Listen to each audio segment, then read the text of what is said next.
My hands wouldn't stop shaking. I sat in my car in the grocery store parking lot staring at the little slip of paper in my palm, and I genuinely thought I was going to throw up. The numbers matched, all 6 of them. I checked my phone again, then checked the ticket, then checked my phone, then closed my eyes and counted to 10 because I was sure I'd misread something. But no, $48 million. Before I tell you what I did next, and trust me, you'll want to hear this part, do me a favor and hit subscribe. The story took me almost 2 years to live through, and I'm only telling it now because I finally feel safe enough to. My name is Annika. I was 31 years old, single, working as a senior accountant at a mid-sized firm in suburban Ohio, and I bought that ticket on a whim because I'd had a bad week at work and I was buying ice cream at 8 o'clock at night like the cliché I'd become. The cashier asked if I wanted to play the jackpot, and I said sure, why not? And she handed me a slip with numbers I didn't pick because I couldn't be bothered to choose my own. Quick pick, $3. I shoved it in my wallet and forgot about it for 4 days. I only checked because my coworker mentioned at lunch on Wednesday that nobody had won and the jackpot had rolled over again. I'd laughed and said something about how I never won anything, not even raffles. And then I drove home and I was halfway through reheating leftover pasta when I remembered the ticket. I pulled it out, opened the lottery app, and the screen just kept showing the same numbers no matter how many times I refreshed it. I didn't scream. I didn't cry. I just sat down on the kitchen floor next to the dishwasher and breathed in and out for what felt like an hour. Then I stood up, walked to my car, and drove to that grocery store parking lot because I couldn't be in my apartment anymore. I didn't know who to call. I didn't know what to do. I sat there until almost midnight, and the only thing I knew for certain by the time I drove home was that I wasn't going to tell a single person until I figured out what I was doing. The next morning, I called in sick to work, and I called the only person I trusted with anything financial, which was my old college roommate's husband, who'd become a wealth advisor at a firm in Columbus. I didn't tell him why I was calling. I just asked if he could recommend somebody discreet, somebody who handled, sudden situations. He paused on the phone for a long moment, and then he said, "Annika, please tell me you didn't get into trouble." And I started laughing so hard I almost cried, and I said no, the opposite, and he gave me the name of an attorney downtown who specialized in lottery winners and inheritance cases. Her name was Theodora, and she had iron gray hair and reading glasses on a beaded chain around her neck, and the kind of calm that made you feel like nothing in the world was actually a crisis. I sat across from her in her office on Monday morning, and I slid the ticket across her desk in a sealed envelope, and her expression didn't change at all. She just nodded, picked up the phone, and within an hour she had a CPA, an estate attorney, and an investment manager scheduled to meet with me by the end of the week. She told me 3 things that day, and I want you to remember these because they shaped everything that came after. First, she said, do not tell anyone, not your mother, not your sister, not your best friend, not your boyfriend if you have one. The minute you tell one person, you've told everyone. Second, she said, take the lump sum, but route everything through a blind trust so your name is never on a public list.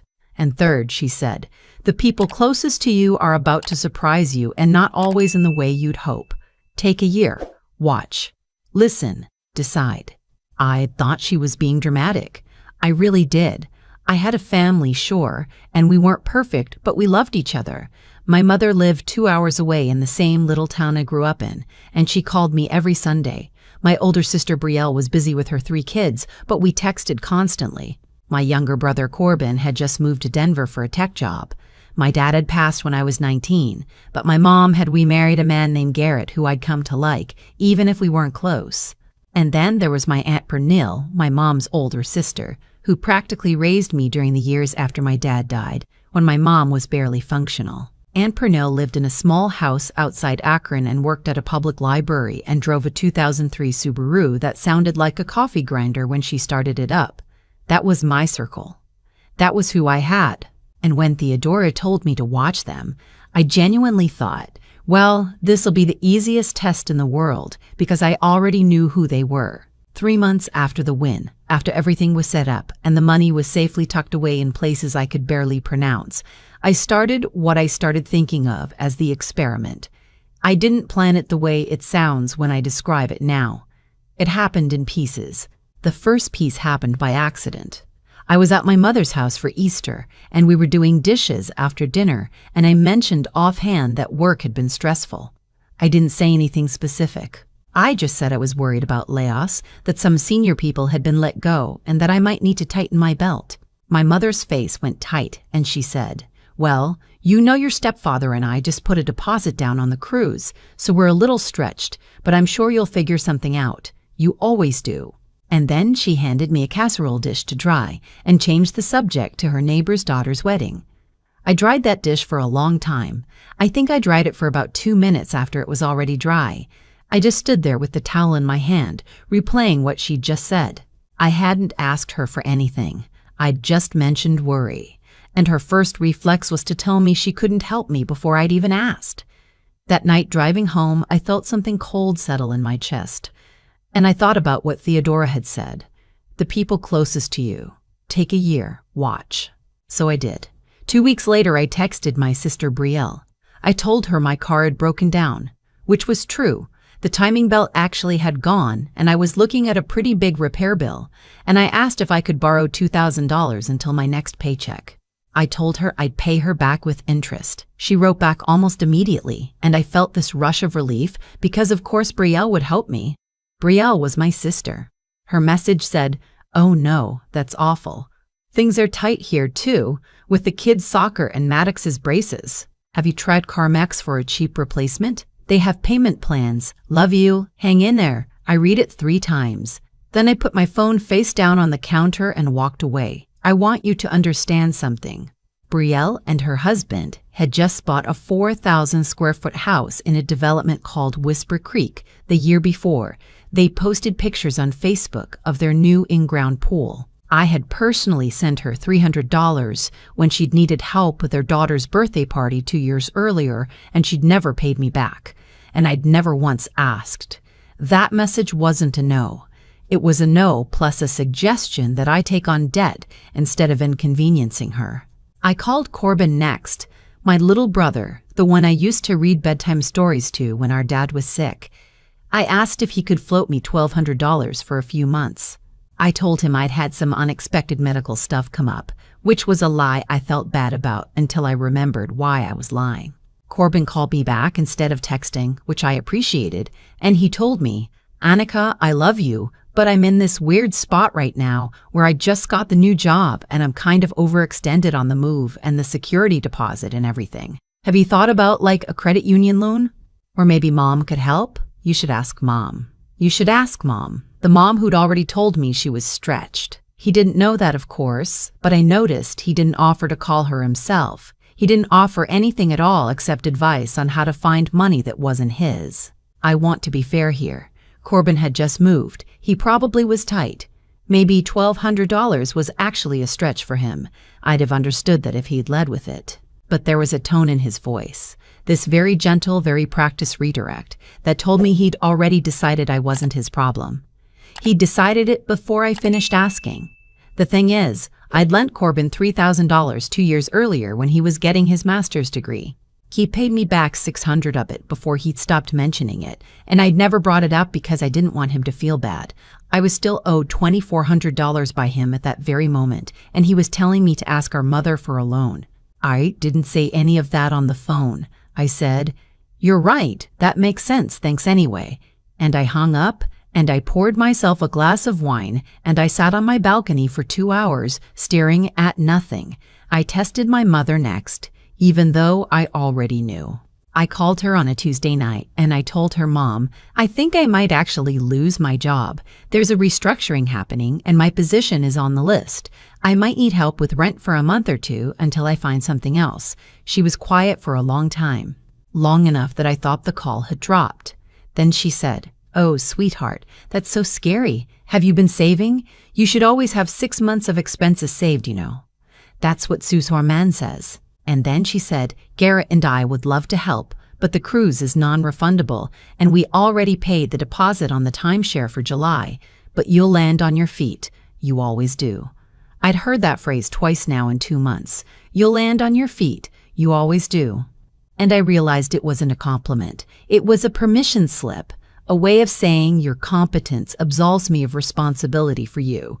You're so good at handling things on your own that I never have to handle anything for you. It was a 31-year-long pattern that I was only just starting to see clearly. I tested Garrett too, even though he wasn't blood. I asked him if he knew anyone who was hiring. I told him I might need to relocate. He gave me a list of 3 websites I could look at. He's a kind man. He's not a bad man, but he didn't offer to help me, and he didn't ask my mother to help me. And when she got off the phone, he didn't push back on her decision. He just went along with it. He always goes along with it. I tested 2 friends, my best friend from college and a woman I'd worked with at my first job, who I still got drinks with every couple of months. The college friend, Marizella, told me she was so sorry, but she was about to start IVF and the costs were astronomical, and she was honest about it and apologetic, and she sent me a link to a job board she thought might help. I appreciated that, actually. She didn't help, but she was honest, and the IVF was real, and I knew it was real because she told me about it months before any of this started. That was a real no, and I didn't hold it against her. The other one, the woman from my old job, told me her husband would kill her if she lent money to anyone, and then she went on Instagram 4 hours later and posted a picture of the 2 of them at a wine tasting in Napa. I tested a cousin I'd been close to growing up. I tested my mother's brother, my Uncle Wendell, who'd given me a job once when I was 16 and who I thought of as steady and reliable. Every single one of them had a reason. Every single one of them had a soft, kind, very reasonable explanation for why they couldn't help me right now. Every single one of them ended the conversation by telling me how strong I was, how capable, how they just knew I'd figure it out. And then there was Aunt Pernille. I called Aunt Pernille last because I didn't want to. I didn't want to test her, because if she failed, I didn't think I could handle it. She was the only person in my entire family who'd showed up for me in a real way during the worst year of my life. She'd let me sleep in her guest room for 2 months after my dad died because my mother wouldn't get out of bed. She'd taught me how to balance a checkbook. She'd come to my college graduation when nobody else could make it because of a scheduling conflict that, looking back, wasn't really a scheduling conflict at all. I called her on a Sunday afternoon. I told her the same story I told my mother, that my job was in trouble, that I was scared, that I might need help with rent. She didn't say anything for a second, and my stomach dropped, and I thought, oh God, even her, please, not even her. And then she said, honey, I'm so sorry. I have about $1,400 in my savings account right now. That's all I have. I can wire you $1,200 of it tomorrow morning if you can hang on until then. Will $1,200 get you through the month? Tell me what you need. Tell me everything. Are you eating? Are you sleeping? Do you want to come stay with me? You can have the guest room. You can stay as long as you need. Don't worry about anything. We'll figure it out. I started crying so hard I couldn't talk. She thought something was wrong. She kept saying my name. Sweetheart, sweetheart. What is it? Please tell me what's happening. And I couldn't tell her, not yet, because the test wasn't over. So I just told her I loved her and that I was overwhelmed and that I'd let her know about the money, and I got off the phone and I sat on my floor and sobbed for an hour. She had $1,400 to her name. She was 64 years old. She drove a car that had 190,000 miles on it. She still had a mortgage, and she'd offered me $12 of her $1,400 without a second's hesitation, and she'd offered me her home, and she'd asked if I was eating. That was my answer. That was the whole experiment in 3 minutes on a Sunday afternoon. I sat with everything for another 2 months before I did anything. I told Theodora what I was doing, and she just nodded the way she always did, and told me to be careful and not to make any big decisions while I was emotional. I wasn't emotional anymore by that point. I was something colder than emotional. I was clear. I'd been clear for a while. I made a plan. I made a list of what I owed each person in love and in money, and I made a list of what they owed me. The math wasn't even close. I had given Brielle $300 she'd never paid back. I had given Corbin $3,000 and seen $600 of it. I had bought my mother a refrigerator when hers had died 4 years earlier after she'd called me crying, and she'd never offered to pay me back, and I'd never asked. I had given my cousin $1,000 for her wedding photographer. I had loaned a friend $200 to fly home for a funeral. The total, when I added it up, was somewhere north of $7,000. Across the people who just told me they couldn't spare $1,000 to keep me from being homeless. And Aunt Pernille had never asked me for a cent in my entire life. What I did next is the part of the story people get angry about, and I want to explain it carefully so you understand my reasoning. I invited the whole family to a dinner. I rented out a private room at a restaurant in Columbus, a nice one, the kind of place my mother would have made a comment about being too fancy. I told them I had something important to tell them, and I needed them all there. Brahel came with her husband. Corbin flew in from Denver. My mother and Garrett drove down. 2 cousins came. Aunt Pernille came, and she dressed up in a navy blue dress I'd never seen before, and she pressed a wrapped box into my hand at the door, because she thought I was about to announce I was getting married. The box had a hand-knit scarf in it. She'd made it herself. I waited until after the entrees. I waited until everyone had settled in and had a little wine and was relaxed. And then I stood up, and I tapped my glass, and I told them. I said, I want to start by thanking all of you for coming. I have something to share with you, and I want you to hear it from me, and I want all of you to hear it at the same time so there's no confusion later about what was said. I said, 18 months ago, I won the lottery, the full jackpot. After taxes, the amount in my accounts is around $28 million. The silence was so loud I could hear the ice maker in the kitchen behind the wall. My mother went white. Brielle's mouth actually fell open. Corbin made a sound that wasn't quite a word. Garrett set his fork down very carefully. And Aunt Pernille just looked at me, confused, the way you look at someone who switched languages mid-sentence. I said, I didn't tell any of you because my attorney advised me not to. She told me to take a year and watch how the people in my life behaved when they thought I had nothing. She told me money reveals character, but doesn't change it. So I tested all of you. Every single one of you. I called you and asked for help, and I told you I might lose my job, and I told you I needed to borrow money I never actually needed. My mother started to speak and I held up my hand. I'm not finished, I said. I said every single one of you, except for one person at this table, told me no. Not just no, you told me no while sitting in houses I'd visited that were paid for, while planning vacations, while wearing watches and shoes and driving cars worth more than what I asked for. You told me to figure it out. You told me I was strong. You told me how proud you were of how independent I'd become, while making sure I stayed independent because it was convenient for you. My sister tried to interrupt and I kept going. I said, Brielle, I called you in tears about my car, and you told me to look at CarMax. You just bought a swimming pool. Mom, I told you I might be homeless, and you told me about your cruise. Corbin, you owe me $2,400 from grad school. You told me to ask Mom for help. I went down the line. I named every conversation. I quoted things back word for word because I'd written them down right after they'd happened, because Theodora had told me to keep records. And then I turned to Aunt Pernille. I said, Aunt Pernille, when I called you, you had $1,400 in your savings account. You offered me 12 of it. You offered me your home. You asked if I was eating. You did not ask one single question about what was in it for you. You did not hesitate. You did not redirect.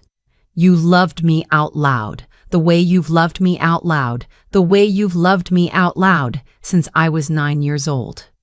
She was crying, quietly the way she does. Hand over her mouth, I said, here's what's going to happen. I have already paid off Aunt Pernille's mortgage. The paperwork was finalized last Tuesday. I have set up a trust that will pay her a salary equivalent to what she makes at the library for the rest of her life so she can retire whenever she wants. I have purchased a new car for her, which is sitting in my driveway right now, waiting for her to drive it home tonight.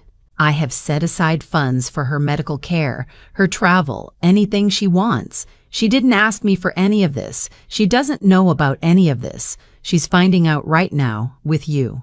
Aunt Pernille made a sound I'm not going to forget for the rest of my life. I went over and hugged her, and she said into my shoulder, "Oh, sweetheart, I would have given you the rest of the $1,400.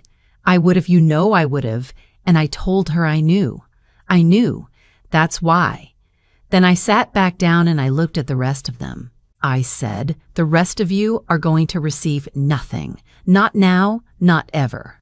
I don't owe any of you an inheritance. I don't owe any of you another loan. I have spent my entire adult life paying for things I never got thanked for and lending money I never got back, and I'm done. I'm not angry.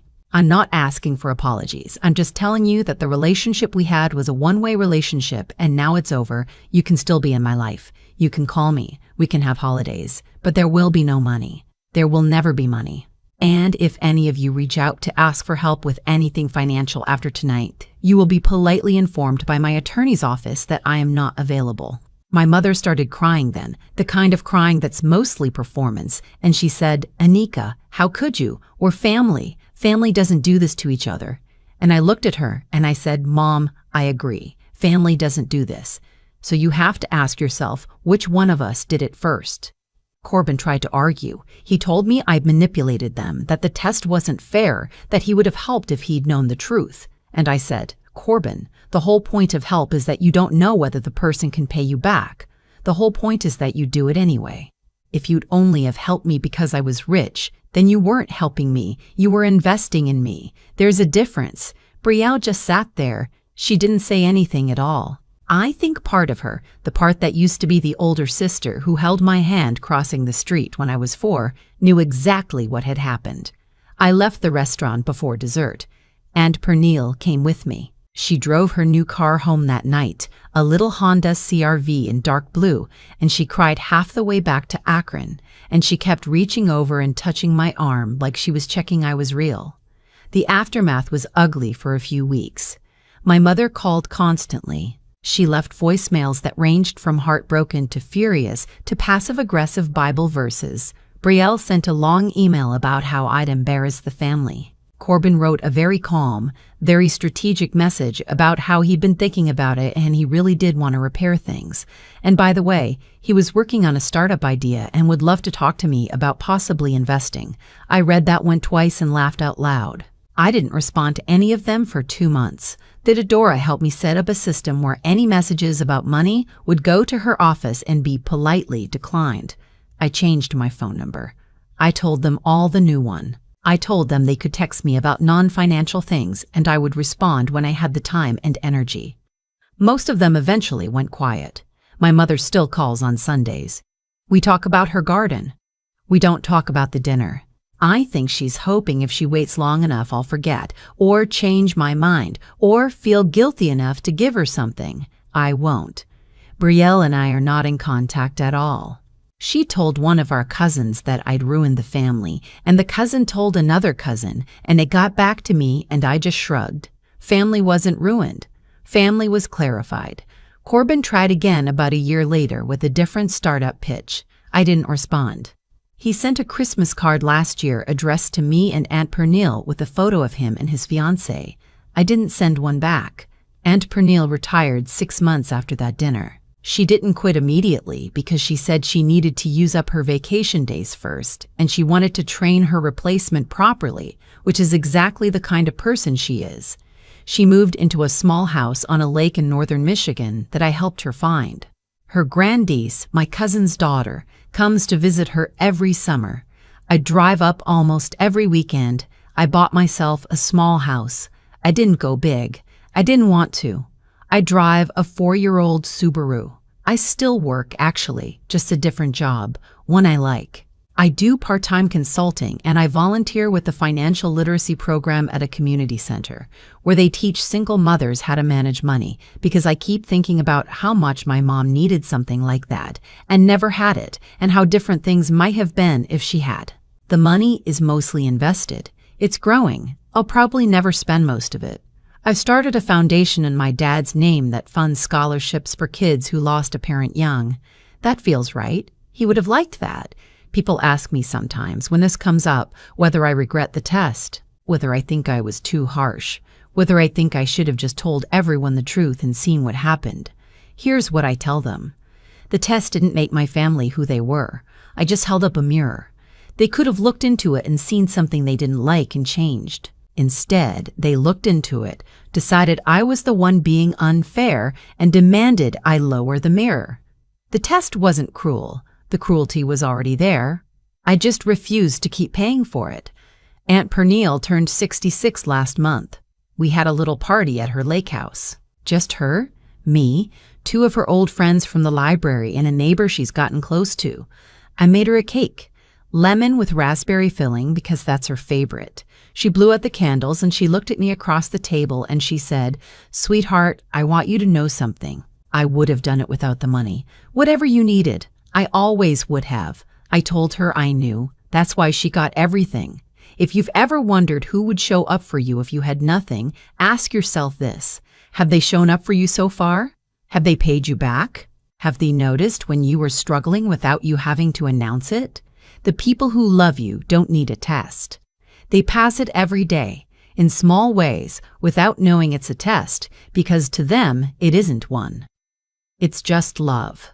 And when you finally figure out who those people are, hold on to them with both hands, because they're rarer than you think, and they're worth more than any amount of money you could ever win. That's my story. Thanks for staying with me to the end. If anything in this resonated with you, leave a comment and tell me about the person in your life who would have given you their last $1,200 without blinking. I want to read every one of them, and if you're still searching for that person, keep looking. They exist. Sometimes they're closer than you think. Sometimes you just have to stop talking long enough to hear them say your name. I think about that dinner a lot, more than I expected to. Not the announcement itself, but the moment right before it, when I looked around the table at the people I'd loved my whole life and realized that almost none of them had ever really seen me. They'd seen what I did for them. They'd seen the version of me who paid for things and never asked. They'd built their lives on top of mine without ever noticing the foundation, and when I'd quietly asked for a single brick back, they'd called me unreasonable. What I learned, sitting on my kitchen floor that first night with the ticket in my hand, was that money doesn't change people. It clarifies them. My mother didn't become selfish when I told her I might lose my job. She'd always been selfish. I'd just been working so hard to be useful to her that I'd never given her a chance to disappoint me. The same was true for Brielle, for Corbin, for everyone except Aunt Pernille. They didn't fail a test. They showed me a truth I'd been carrying for 31 years and had never sat down long enough to look at. I think about cause and effect now in a way I didn't before. Every dollar I'd lent and never asked back for had been a small lesson I was teaching the people around me, a lesson that said, you don't have to repay her. She'll always come back. Every time I'd shrugged off being forgotten or overlooked, I'd taught them my pain didn't count. I had built the dynamic I was complaining about. That's a hard thing to admit, but it's also the most freeing thing I've ever admitted to myself, because if I built it, I could stop building it.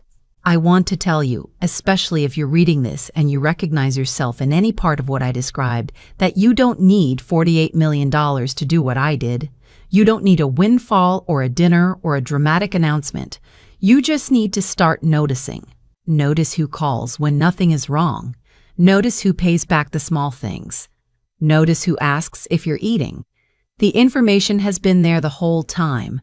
I just hadn't let myself believe it. The strength I needed wasn't in the money.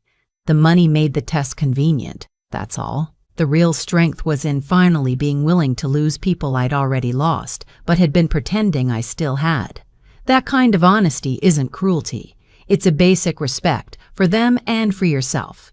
It says, I'm done lying about who we are to each other. Aunt Pernille told me once, on her porch up at the lake, that the best gift anyone ever gave her was someone listening when she said she was tired, not fixing it, just hearing her. I think about that every time I'm tempted to fall back into old patterns. Love that's worth keeping doesn't ask you to disappear. It hands you $1,200 out of 14 and asks if you've had dinner. Be that person for someone, and find that person for yourself, and don't waste another year giving anything else a different name.